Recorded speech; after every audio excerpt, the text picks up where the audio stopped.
आज जेव्हा आपण आकाशाकडे पाहतो आणि चंद्रावर भारताचा तिरंगा पाहतो, तेव्हा हे यश सहज मिळाले असेल असे वाटते. पण या यशामागे एक दीर्घ, कठीण आणि प्रेरणादायी प्रवास आहे.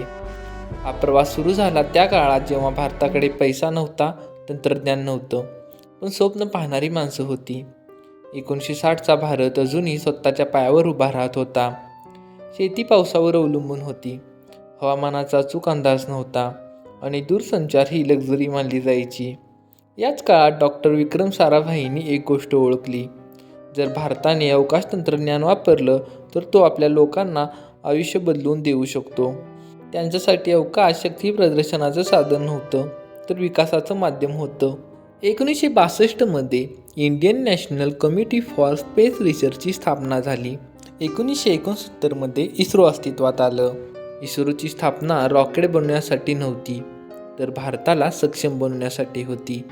उपग्रहाच्या माध्यमातून हवामानाचा अंदाज, शेती सुधारणा, शिक्षण आणि संपर्क हे सगळं शक्य होईल असं साराभाईंना वाटत होतं. केरळमधील थुंबा येथे इस्रोचं पहिलं लॉन्च सेंटर उभं राहिलं. तेव्हा लॅब नव्हत्या, गोदाम नव्हते, रॉकेटचे भाग सायकलवरून नेले जात होते. एक लहान चर्च संशोधन केंद्र बनलं. हे दारिद्र्याचं चिन्ह नव्हतं, हे समर्पणाचं प्रतीक होतं. पहिली प्रक्षेपणे अयशस्वी झाली. रॉकेटे कोसळली, माध्यमांनी टीका केली, पण इस्रोने हार मानली नाही. कारण येथे अपयश शेवट मानलं जात नव्हतं, ते शिकवणं मानलं जायचं. प्रत्येक अपयशानंतर ते अधिक मजबूत झाले. 1990 नंतर इस्रोने PSLV विकसित केले. इंजिनच्या बाबतीत परदेशी मदत थांबली, पण इस्रो थांबलं नाही. भारतीय वैज्ञानिकांनी स्वतःचं इंजिन बनवलं. ही केवळ वैज्ञानिक कामगिरी नव्हती, ही आत्मनिर्भर भारताची सुरुवात होती. 2008मध्ये चंद्रयान 1ने चंद्रावर पाण्याचा शोध लावला. 2014मध्ये भारताने मंगळावर पहिल्याच प्रयत्नात यश मिळवलं.